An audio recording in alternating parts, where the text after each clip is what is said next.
오늘 우리에게 주신 하나님의 말씀은 신약의 말씀 누가복음 10장 25절에서 37절의 말씀 신약성경 110면입니다.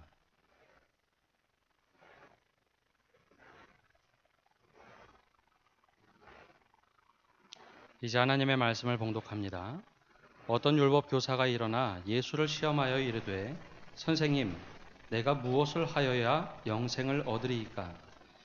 예수께서 이르시되 율법에 무엇이라 기록되었으며 내가 어떻게 읽느냐?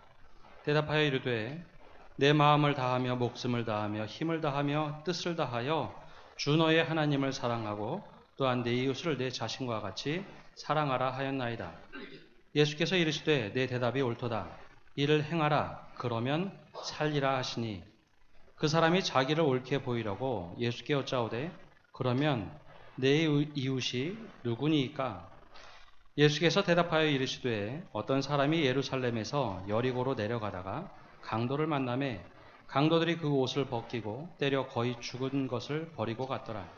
마침 한 제사장이 그 길로 내려가다가 그를 보고 피하여 지나가고 또 이와 같이 한 레위인도 그곳에 이르러 그를 보고 피하여 지나가되 어떤 사마리아 사람은 여행하는 중 거기 이르러 그를 보고 불쌍히 여겨 가까이 가서 기름과 포도주를 그 상처에 붓고 싸매고 자기 짐승에 태워 주막으로 데리고 가서 돌보아 주니라.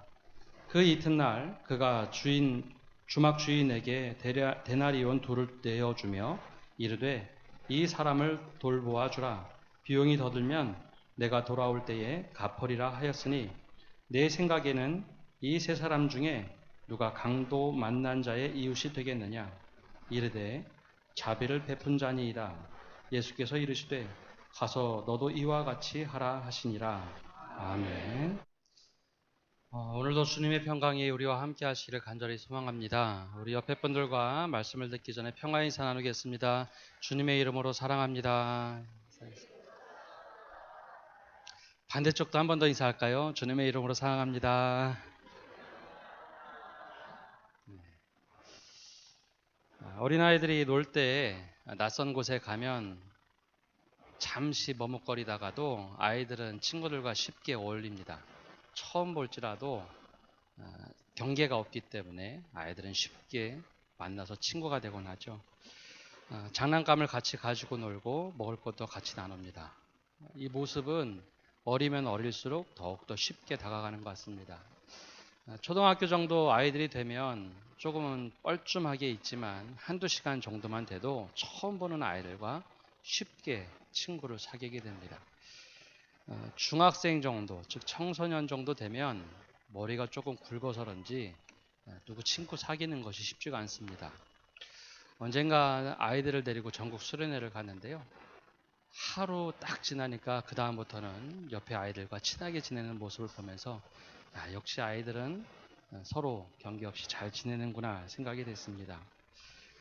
그런 아이들은 이렇게 잘 사귀지만 부모님들이 바라보는 시선은 좀 다른 것 같습니다. 부모님들이 아이들한테 얘기할 때 간혹 이런 얘기를 하죠. 야, 저 친구하고는 친하게 지내면 좋겠다. 이것은 괜찮은데 야, 저 친구하고는 가까이 지내지 마라. 그 이야기를 하는 순간 아이들은 이제 그 다음부터 경계하게 됩니다. 저 친구하고 놀지 말라는구나. 그 다음에는 말을 하지 않아도 무언의 수많은 표현들로 인해서 하나의 경계선을 갖게 되죠. 그리고 자신도 의식하지 못한 채 좋은 친구와 나쁜 친구가 있구나라는 생각을 하게 됩니다. 물론 성인이 되면 여러 가지 생각, 사고방식, 수많은 것들로 인해서 사람과 쉽게 사귀지 못하는 것이 현실입니다. 때로는 옆집에 살아도 과거와 달리 이웃이라고 부르기에는 너무 먼 사람들이 되어버린 것이 현대의 현실입니다. 어려운 사람이 있으면 마땅히 도와주는 것이 맞지만 때로는 우리의 가치관과 생각이 달라서 그것조차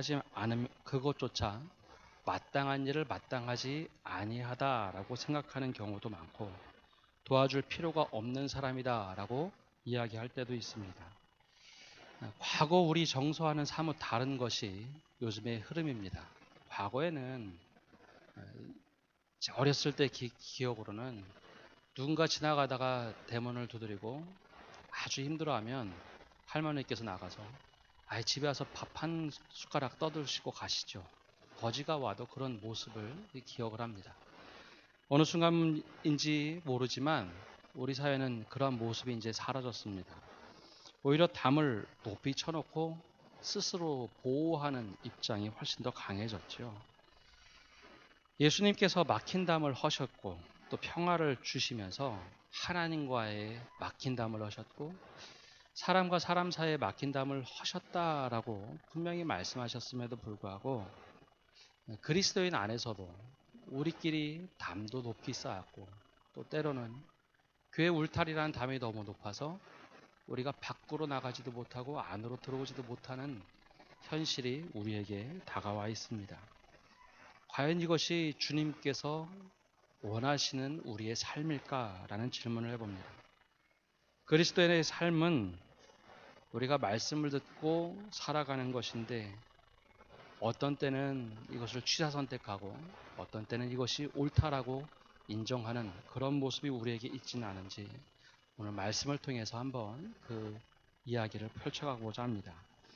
우리 말씀 속으로 들어가 보겠습니다. 25절 말씀 함께 읽겠습니다. 어떤 율법교사가 일어나 예수를 시험하여 이르되 선생님 내가 무엇을 하여야 영생을 얻으리이까. 우리가 잘 알고 있는 말씀처럼 오늘 율법사가 많은 사람들 앞에서 일어나서 질문을 하기 시작합니다.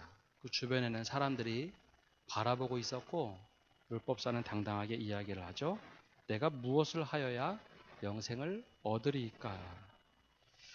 그러나 이 말씀을 기록했던 누가는 이 율법사의 이야기에 대해서 이렇게 표현합니다. 예수를 시험하고자 말했다라고 기록하죠. 즉 율법 교사가 시험하고자 어떤 어투로 이렇게 얘기를 했을까 저는 상상을 해봅니다. 율법 교사이기 때문에 대단히 교만하고 위험 있게 권위자 있는 것처럼 거친 언사를 표현했을까? 저는 그렇게 생각은 되지 않습니다. 시험했다라는 표현은 아주 정중하게 그리고 공손하게 부드러운 어투로 이야기했으리라 생각이 됩니다. 내가 무엇을 해야지 영생을 얻을 수 있겠습니까?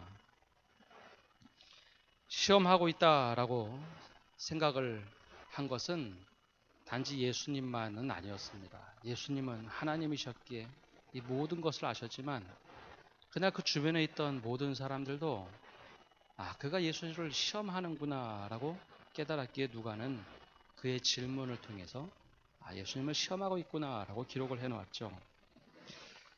이 질문이 무엇이 잘못되었길래 시험했다라고 생각을 할까라는 겁니다. 무엇을 하여야 영생을 얻으리까라는 질문은 원래 율법교사가 하는 질문이 아닙니다. 그는 율법에 대하여 정통했고 또 전통에 대해서 두리가라면 서러운 사람, 즉 율법을 가르치던 사람입니다. 가르치던 사람은 이런 질문을 하지 않습니다. 오히려 이렇게 해야 합니다. 혹은 이렇게 말씀에 기록되어 있는데 어떻게 생각하십니까? 라는 질문을 해야 하죠. 이 질문은 내가 정답을 가지고 있는데 당신이 어떻게 대답을 하는가 보자. 즉 꼬투리를 잡기 위해서 질문한 겁니다. 성경에 나오는 수많은 인물들, 특별히 신약 성경에는 크게 두 부류로 나눠집니다. 예수님께 질문했던 방법 중에 제자들의 경우에는 정말 몰라서 배우고 싶어서 예수님 이 말이 도대체 무슨 말인지 모르겠습니다. 혹은 주님 이것 좀 가르쳐 주십시오 라고 질문했는가 하면 바리새인과 사두개인들은 늘 함정을 파기 위해 꼬투리를 잡기 위해 질문했습니다. 이상하게도 예수님께서 똑같은 대답을 하셔도 제자들은 그 말씀을 듣고 변화가 되고 말씀을 새겨들은 반면에 이 바리새인과 사두개인들은 오히려 그 말씀을 듣고 변하기는커녕 마음에 분해했습니다. 오히려 강팍한 마음이 들곤 했죠. 우리도 말씀을 향하여 질문을 던질 때 어떠한 질문을 가지고 던지는지 또한 사람에게 어떠한 질문을 던지는지 한번 스스로 보아야 합니다. 그렇게 질문받았던 예수님이 똑같이 질문으로 응답을 하시죠. 우리 26절 말씀 함께 읽어보겠습니다. 예수께서 이르시되 율법에 무엇이라 기록되었으며 내가 어떻게 읽느냐. 예수님도 똑같이 질문을 하셨는데 이것은 깨달을 수 있는 질문이었습니다. 율법에 무엇이라 기록되었느냐, 즉 알고 있는 거 이야기하면 됩니다 라고 한 반면에 동시에 그러면 그것을 어떻게 읽느냐, 즉 어떻게 깨달았느냐 혹은 어떻게 해석하고 있느냐라는 이야기입니다. 말씀에 분명히 이렇게 기록되어 있는데 그것을 당신은 그러면 어떻게 이해하고 어떻게 해석하고 있느냐라는 말씀이죠. 그러자 그가 신명기 6장 4절의 말씀으로 당당하게 얘기합니다. 내 마음을 다하고 목숨을 다하고 뜻을 다하고 힘을 다하여 주 너의 하나님을 사랑하라. 그리고 또한 내 이웃을 내 자신과 같이 사랑하라 라고 말씀하고 계십니다. 라고 율법의 정답을 이야기하죠. 예수님은 그 얘기를 듣고 칭찬하기보다는 그러면 이를 행하십시오. 그래야하면 영생으로 살 수 있습니다. 라고 대답을 해줍니다. 율법교사는 칭찬을 듣고 싶었는데 그것은 안 되고 그냥 이를 행하면 된다라는 답을 듣게 됩니다.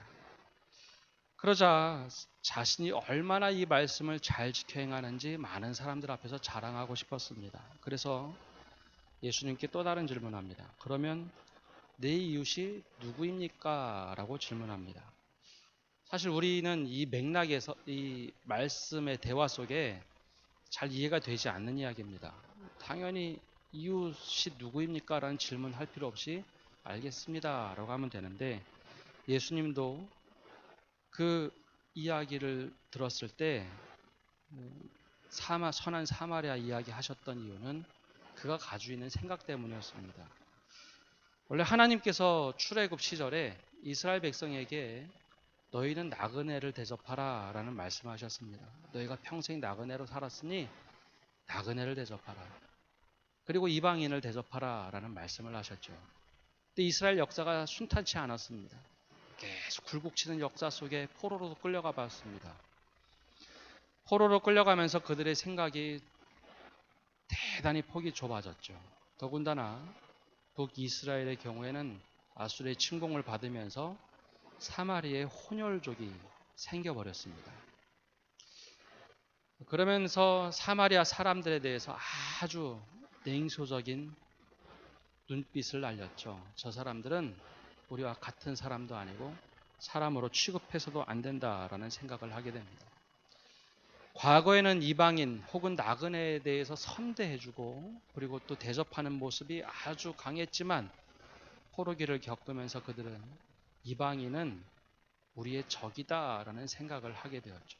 이방인에 대해서도 아주 적대적 감정을 가졌던 것이 예수님 당시의 시대였습니다.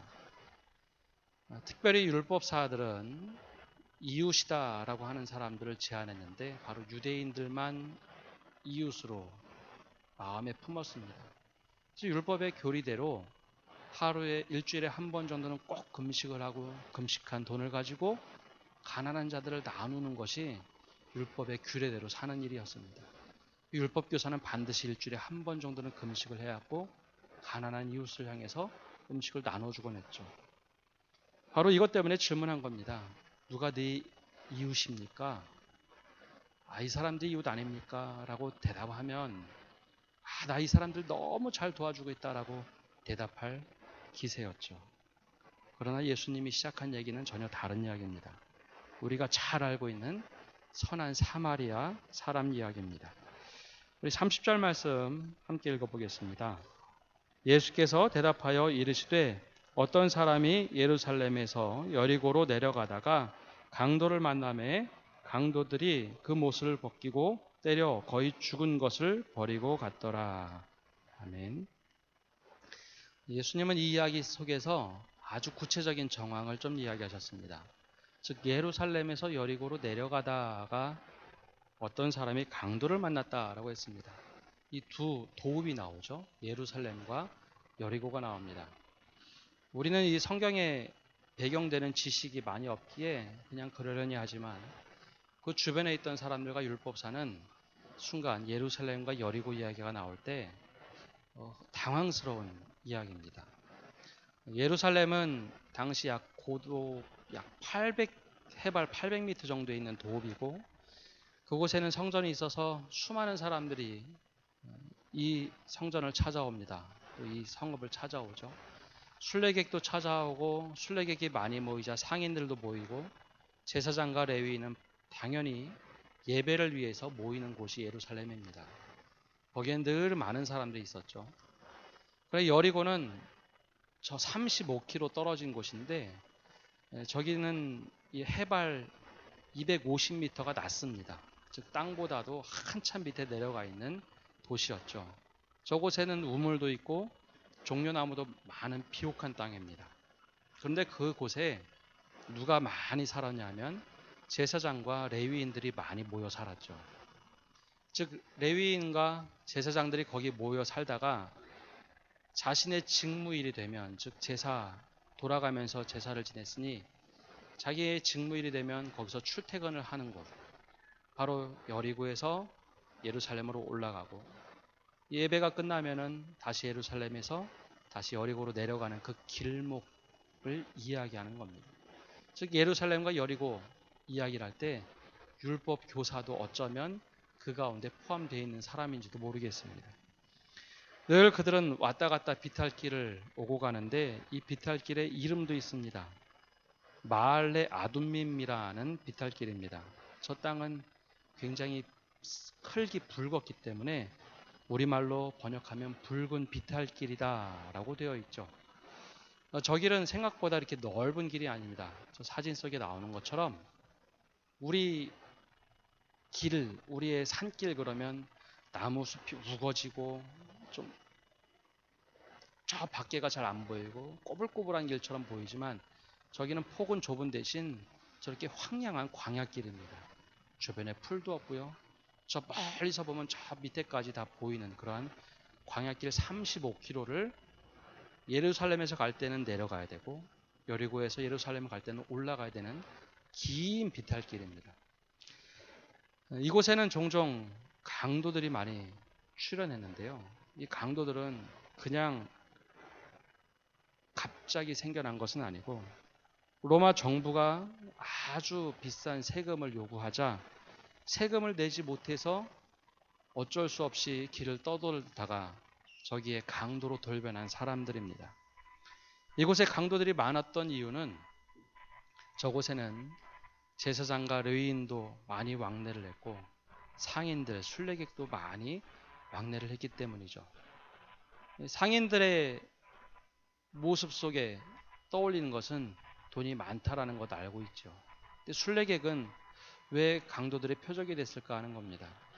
순례객이 예루살렘에 올라갈 때 그냥 빈손으로 올라가지 않습니다. 예배를 드리기 위해서 그들은 하나님께 바칠 예물을 가지고 가야 되는데 과거에 같으면 동물을 가지고 갔지만 이 당시만 하더라도 성전에서 동물을 팔았기에 번제로 드릴 제물을 사기 위해서는 반드시 돈을 들고 가야 했습니다. 강도들이 여기 출몰을 하면서 순례객들도 강도질을 했고 또한 이 상인들도 강도로 돌변해서 물건을 취하곤 했죠. 문제는 이제 사두개인이었던 제사장들과 레위인들입니다. 이들도 종종 강도를 당했는데 참 수치스럽다라는 이야기가 공공연하게 퍼졌습니다. 무슨 레위인과 제사장이 돈이 있을까라고 생각되는데 당시 조금 전에 말씀드렸던 것처럼 성전에서 이런 환전이나 번제 드릴 동물을 팔기 시작했던 시대가 바로 이 시대였습니다. 예수님께서도 언젠가 성전에 들어가셔서 사람들의 물건 파는 것을 보고 너무 화가 나셔서 한번 그 상을 뒤집어 엎은 일이 있었죠. 그때 예수님께서는 그렇게 말씀하셨습니다. 성전을 강도의 구롤로 만들지 말라. 이곳은 내 아버지 기도하는 집이다 라고 이야기하신 적이 있죠. 많은 사람들이 당시에 통용되던 동전은 로마 화폐였습니다. 로마 화폐를 가지고 오면 그것을 하나님께 드리기 위해서는 반드시 유대인의 화폐로 바꿔야 했습니다. 그때 많은 이들이 환전세를 거두고 돈을 바꿔주었죠. 환전세가 대단히 높았습니다. 그 돈을 가지고 또 번제를 드리기 위해서 동물을 가져온 것이 아니라 돈을 가져오면 바꿔줄 때 비싼 돈을 받고 아주 싼 동물을 팔아서 번제를 드리게 했습니다. 이때도 또 돈을 취했죠. 문제는 이 돈을 가지고 성전을 보수하는 데 써야 하는데 그러지 않았던 겁니다. 그래서 오늘 말씀을 보면 예루살렘에서 여리고로 내려가다가 라고 하는 표현이 나오죠. 즉 모든 것이 끝나고 내려가는 도중에 강도 만난 자가 있었다는 겁니다. 그래서 제사장들도 그리고 레위인도 예루살렘에서 여리고로 내려갈 때는 그냥 내려간 것이 아니라 자신들이 돈을 가지고 내려가기에 강도의 표적이 되는 일이 잦았던 거죠. 율법교사는 이야기를 딱 듣는 순간 자신도 자주 왕래하는 길이기에 눈에 훤하게 들어왔을 겁니다. 아, 그쯤에 강도들이 많이 출현하지. 아무튼 내려가는 도중 강도를 한 사람이 만나서 거의 죽도록 맞았고 옷도 빼앗기고 버림을 당했습니다. 이 강도 만난 사람이 제사장인지 레위인인지 상인인지 순례자인지는 기록되어 있지 않습니다. 분명한 것은 죽을 만큼 위태로웠다는 것이죠. 바로 그때 한 제사장이 그 길로 내려가다가 그를 보게 됩니다. 31절 말씀 한번 읽어보겠습니다.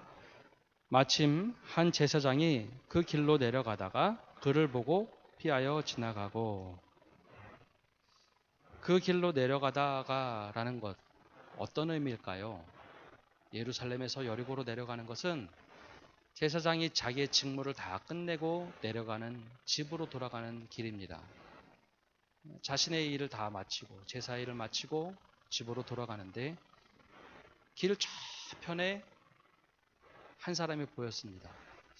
아까 사진에 나왔던 것처럼 그 길은 이렇게 우리처럼 꼬불꼬불한 길, 나무들이 많아서 앞이 안 보이는 길이 아니라 저 멀리 내려다 보이는 길이기에 피 묻은 피 범벅이가 된 그 사람을 보게 됐죠. 그러자 그를 보고 피하여 지나갔다고 했습니다. 우리 문화로 보면 좁은 길에 여기 한 사람 놓여 있고 이쪽으로 이렇게 비켜갔다라고 생각을 하지만 이 원어로 보면 그렇게 되어 있지 않습니다. 이 원어에는 안티파레르 코마이라는 단어인데요. 이 말은 저기 사람이 보이자 다른 길로 돌아갔다는 표현입니다. 저기 사람이 놓여 있으니 그 길로 아예 가지도 않고 저 사람을 만나서는 안 되니 아예 다른 길로 빙글 돌아서 자기 집으로 내려갔다라는 표현입니다. 물론 학자들은 제사장이 그를 만나지 않은 이유, 그를 도와주지 않은 이유를 여러 가지로 이야기는 하곤 합니다.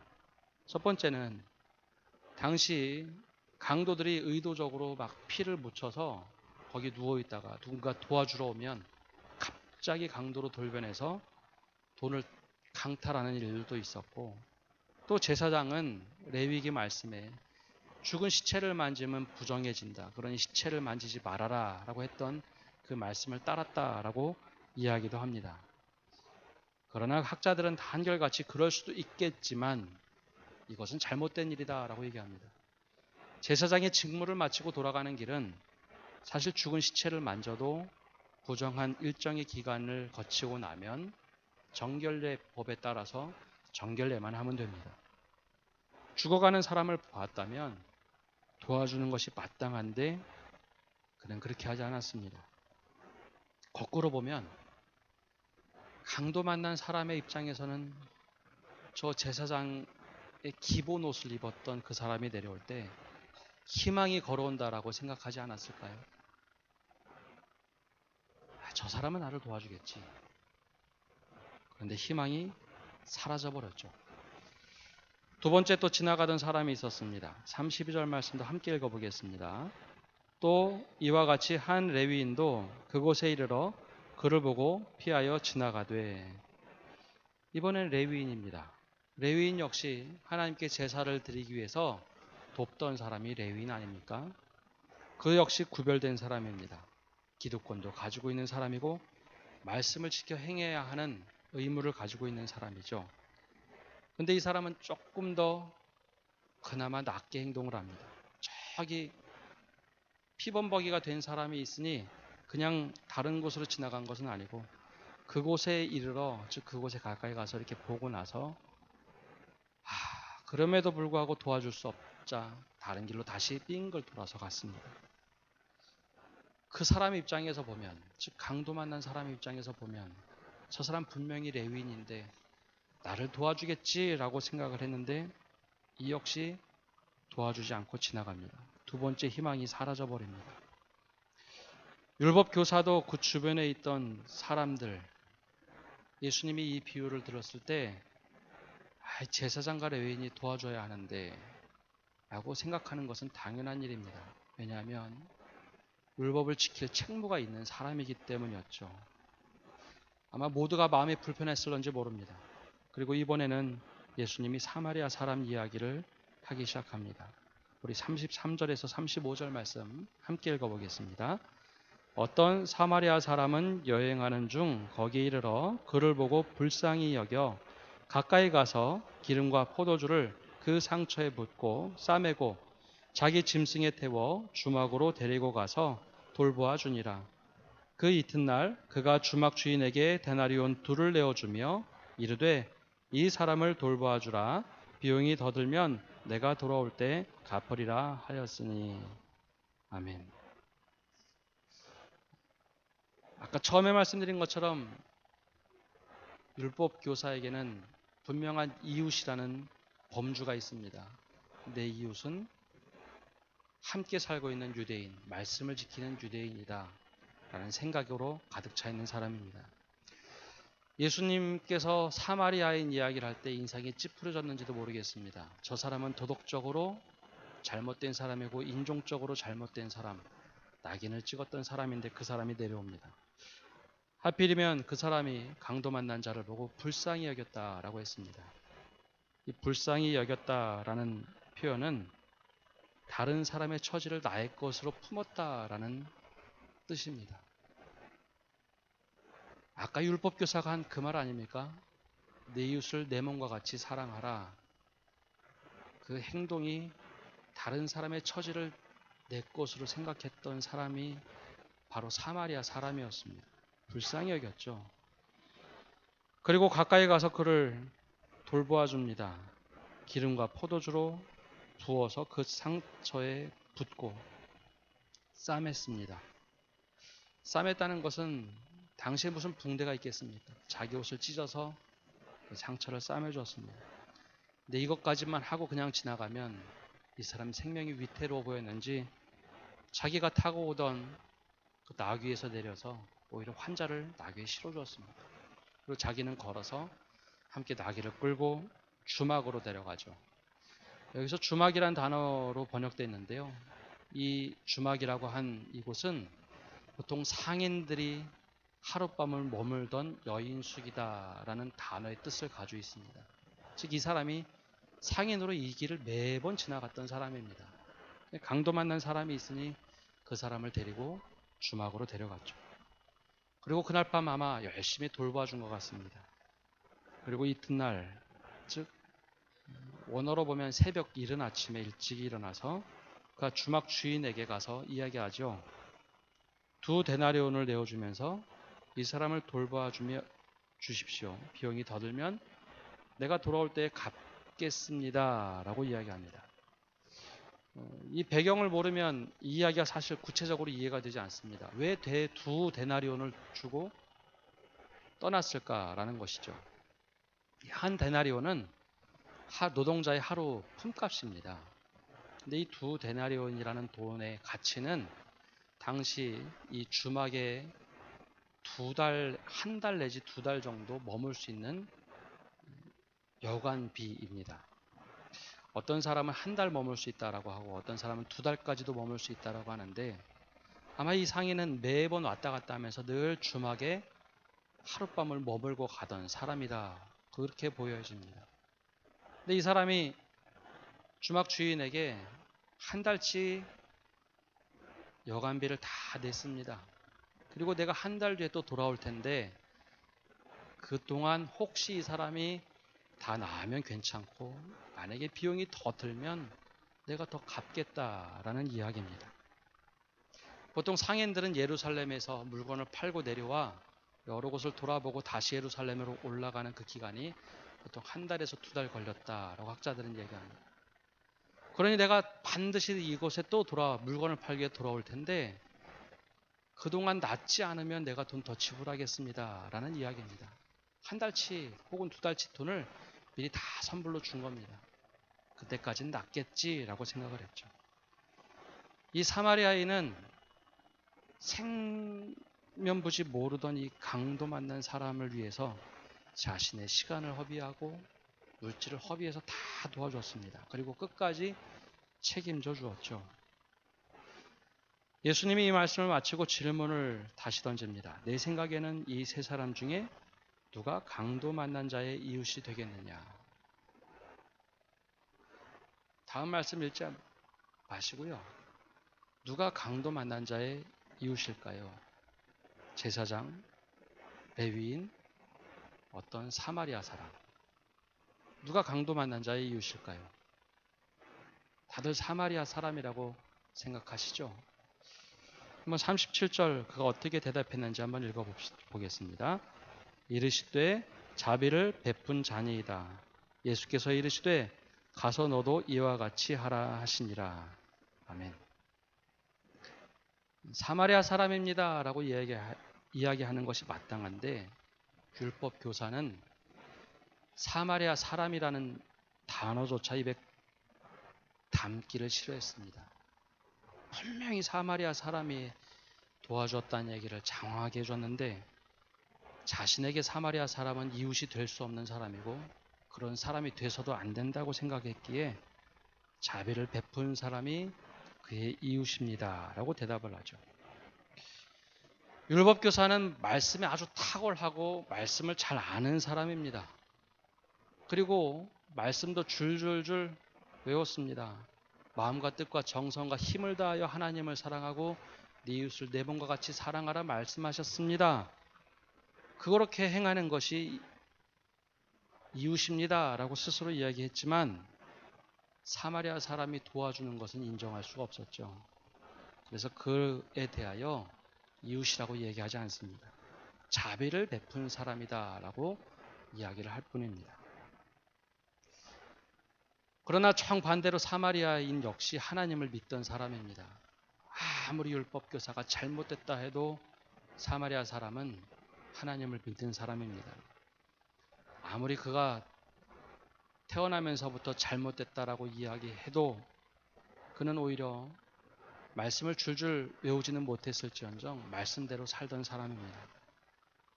율법교사의 마지막 질문, 누가 내 이웃입니까? 내 이웃이 누구입니까? 라는 질문에 예수님은 똑같이 질문합니다. 누가 강도 만난 자의 이웃이 되겠느냐? 여기에 율법교사는 대답을 하지 못했죠. 사마리아 사람이라고 이야기를 못했습니다. 자비를 베푼 자입니다. 그러면 너도 가서 이와 같이 하라. 누가 우리의 이웃일까요? 정반대로 내가 정말 어려움에 처한다면 주님을 믿고 살아가는 이들 중에 누가 나의 진정한 이웃이 될 수 있을까요? 율법교사가 말씀을 따라 실천하는 사람일까요? 아니면 사마리아 사람이 하나님의 말씀을 실천하는 사람일까요? 우리가 말씀을 아는 것과 실천하는 것은 같은 것 같으면서도 별개의 문제입니다. 말씀을 정말 잘 알고 이야기하는 것과 말씀을 알고 실천하는 것, 그것은 믿음의 삶에 있어서 질적으로 다른 이야기입니다. 언제부터 우리는 많은 경계를 가지고 살아갑니다. 그리고 이 사람만 옳다라고 얘기하고 이것도 교회 안에 많이 들어와 있습니다. 누가 우리의 이웃일까요? 이 답은 예수님께서 하실 답이 아니라 바로 우리가 해야 할 답입니다. 너도 이와 같이 하라라고 하셨던 예수님의 그 마지막 말씀을 실천할 사람은 바로 다른 사람이 아니라 우리 자신입니다. 처음에 말씀드렸던 것처럼 이 대화의 시작은 어떻게 해야 영생을 얻겠습니까? 이 대화에서 시작이 됐습니다. 쉽게 얘기하면 어떻게 하면 우리가 구원받은 사람으로 여기 이 땅에서 살아가며 구원에 이를 수 있겠습니까? 라는 질문에서 시작이 됩니다. 우리가 말씀을 듣고 실천한다는 것은 내 편의에 따라서, 내 생각에 따라서 이것은 내가 취하고 저것은 취할 수 없다라고 하는 것이 아니라 말씀을 다의 것으로 듣고 내가 말씀대로 살아낼 때 우리는 그리스도인의 삶을 살 수 있습니다. 이번 한 주간 예수님께서 던진 질문, 누가 강도 만난 자의 이웃인가? 그 질문에 응답하시며 살아가는 한 주간이 되시기를 바랍니다. 이렇게 기도하겠습니다. 하나님, 오늘도 우리가 주님 앞에 나와 예배합니다.